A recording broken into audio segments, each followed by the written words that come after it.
Hello friends, எல்லோரும் எப்படி இருக்கீங்க? நல்லா இருக்கீங்களா? நாங்களும் இங்கே ரொம்பவே நல்லா இருக்கோம். கிஷோருக்கு வந்து ஸ்கூல் ஸ்டார்ட் ஆனதுலேருந்தே காலையில் சீக்கிரமாகவே எழுந்திரிச்சிக்கிறேன்.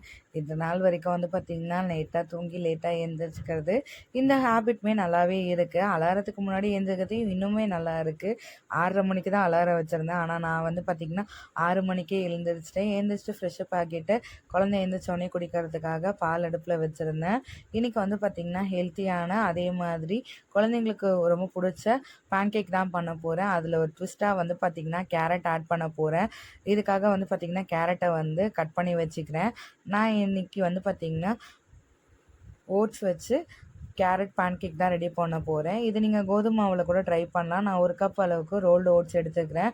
அதை ஒரு மிக்ஸி ஜாரில் ஆட் பண்ணிக்கிறேன். அதுக்கப்புறம் பொடிசாக கட் பண்ணி வச்சுருந்தேன் கேரட்டையும் சேர்த்துக்கலாம். நீங்கள் உங்கள்கிட்ட பெரிய கேரட்டாக இருந்ததுன்னா துருவி ஆட் பண்ணிக்கோங்க.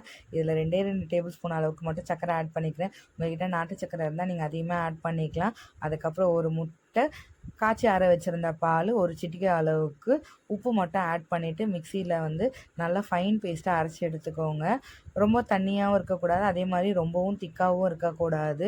தோசை மாவு பக்குவத்துக்கு இந்த அளவுக்கு அரைச்சி எடுத்துக்கோங்க. ஏன்னா ரொம்ப திக்காகிடுச்சுன்னா ஹார்டாக இருக்க மாதிரி இருக்கும். குழந்தைங்க சாப்பிடும்போது ரொம்ப ட்ரை ஆகிடும். இந்த மாதிரி அரைக்கும் போது வந்து பார்த்திங்கன்னா சாஃப்டாகவே இருக்கும் ரொம்ப நேரத்துக்கு. நான் இதுக்கு வந்து பார்த்திங்கன்னா கிரில் பேன் தான் எடுத்திருக்கேன். அதில் நெய் இல்லைனா பட்டர் நீங்கள் ஆட் பண்ணிக்கலாம். இந்த கிரில் பேன் வந்து பார்த்திங்கன்னா நான் ஒரு ஆன்லைன் ஷாப்பிங்கில் தான் வாங்கியிருந்தேன். என்ன ஆப்புன்னு சொல்லிட்டு ஞாபகம் இல்லை. நான் செக் பண்ணிவிட்டு அதில் லிங்க் கிடச்சுன்னா கண்டிப்பாக ஷேர் பண்ணிக்கிறேன். அதில் வந்து பார்த்திங்கன்னா டோஸ்ட் பண்ணி எடுக்கும்போது குழந்தைங்களுக்கும் ரொம்பவே பிடிக்கும்.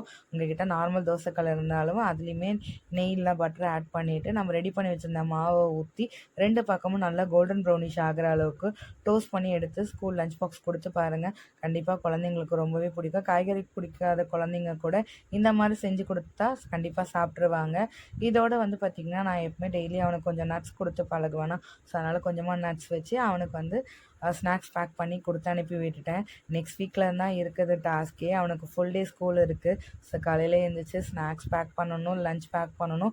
ஸோ அதுக்கு எல்லாமே பார்த்திங்கன்னா ஒரு சில மெனு எல்லாமே ரெடி பண்ணி வச்சுருக்கேன். ஸோ அது எல்லாத்தையுமே உங்களுக்கு டீட்டெயில் வீடியோவாக வேணும்னா நம்மளோட சேனலை சப்ஸ்கிரைப் பண்ணிவிட்டு ரெகுலராக வீடியோஸை வந்து ஃபாலோ பண்ணிங்கன்னா உங்களுக்கு எல்லாத்தோட டீட்டெயில் ரெசிபி வீடியோஸுமே ஷேர் பண்ணிக்கிறேன். கிஷோர் ஸ்கூலுக்கு கிளம்புனதுக்கப்புறம் பார்த்திங்கன்னா கொஞ்சம் நேரம் ரெஸ்ட் எடுத்துக்கிட்டேன்.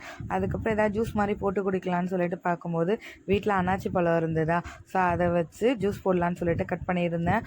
ஆல்ரெடி அன்னாச்சி பழத்தை வச்சு கிரில்டு பைனாப்பிள் எப்படி ரெடி பண்ணணும்னு சொல்லிட்டு ரெசிபி போட்டிருக்கேன். வேணுன்றவங்க ட்ரை பண்ணி பாருங்கள். புளிப்பு காரமாக டேஸ்ட் ரொம்பவே சூப்பராக இருக்கும். அதுக்கப்புறம் ஜூஸ் போடும்போது வந்து பார்த்திங்கன்னா எனக்கு சர்க்கரை எதுவுமே சேர்க்காம தான் ஜூஸ் போட்டிருந்தேன். கிஷோர் வந்ததுக்கப்புறம் குடிக்கிறதுக்காக அவனுக்காக மட்டும் கொஞ்சமாக சர்க்கரை போட்டு ஜூஸ் ரெடி பண்ணி ஃப்ரிட்ஜில் வச்சுருந்தேன். இதுக்கு நடுவில் வேறு கிளாஸ்க்கு வேறு கிளம்பணுமா, ஸோ அதனால் கடகடன்னு வேலையெல்லாம் பார்க்க ஸ்டார்ட் பண்ணிட்டேன். இன்றைக்கி லஞ்சுக்கு வந்து பார்த்திங்கன்னா 1 பாட் கிரேவி மாதிரி ஏதாவது பண்ணலான்னு சொல்லிட்டு பிளான் பண்ணியிருந்தேன். சரி ஓகே, ரொம்ப நாள் ஆகிடுச்சு குருமா குழம்பு மாதிரி பண்ணின்னு சொல்லிட்டு ஃப்ரிட்ஜில் என்னென்ன காய்கறி இருக்குதுன்னு பார்த்தா கேரட்டு, பீன்ஸ்லாம் இருந்தது. அதுக்கப்புறம் உருளைக்கிழங்கு 2 தான் இருந்தது. சரி ஓகே, இருக்கிறத போட்டு கடகடன்னு செய்ய ஸ்டார்ட் பண்ணலாம் அப்படின்னு சொல்லிட்டு ஸ்டார்ட் பண்ணியிருந்தேன். ரொம்ப பிஸியான டைமில் சிம்பிளாக முடிக்கணும் அப்படின்னா இந்த குருமா குழம்பு ரொம்பவே ஆப்டாக இருக்கும். இது சாதத்தோடு மட்டும் இல்லை, அதே மாதிரி நம்ம இட்லி, தோசை, ஆப்பத்துக்கூட வச்சு சாப்பிட்டா கூட டேஸ்ட் ரொம்பவே சூப்பராக இருக்கும். இந்த ஹோல் ஸ்பைசஸ் எல்லாமே வந்து பார்த்திங்கன்னா சுரேஷ் சபரிமலைக்கு போயிட்டு வரும்போது வாங்கிட்டு வந்திருந்தாங்க. ஸோ அதை வந்து ஃப்ரிட்ஜில் வச்சு தேவைப்படும் போதெல்லாம் கொஞ்சம் கொஞ்சமாக ஃபில் பண்ணி யூஸ் பண்ணிக்கிறேன்.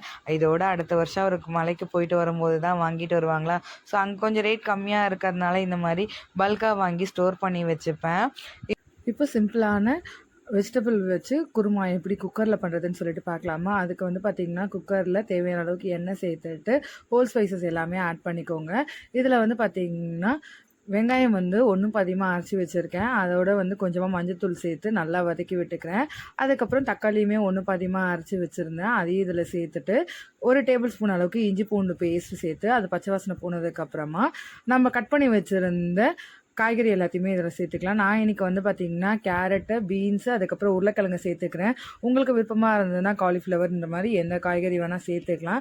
அதுக்கப்புறம் மசாலா சேர்த்துக்கிறதுக்கு வந்து பார்த்திங்கன்னா 1 டேபிள் ஸ்பூன் அளவுக்கு காஷ்மீரி மிளகாத்தூள், அதுக்கப்புறம் வீட்டில் அரைச்சிருந்த குழம்பு மிளகாத்தூள் வந்து 2 டேபிள் ஸ்பூன், அதுக்கப்புறம் கொஞ்சமாக கரம் மசாலா, தேவையான அளவுக்கு உப்பு, இதெல்லாமே சேர்த்து லைட்டாக பச்சை வாசனை போனதுக்கப்புறம் தேவையான அளவுக்கு தண்ணி ஊற்றி 1 விசில் வரைக்கும் வேக வச்சு எடுத்துக்கிறேன். ரொம்ப நேரம் விட்டுட்டிங்க அப்படின்னா காயெல்லாம் குழஞ்ச மாதிரி ஆகிடும். இதுக்கு வந்து பார்த்திங்கன்னா தேங்காய் சோம்பு வச்சு ஒரு பேஸ்ட் மாதிரி அரைக்கணும். அதுவும் அரைச்சி வச்சுக்கலாம் அந்த குக்கர் விசில் வர்ற கேப்பில்.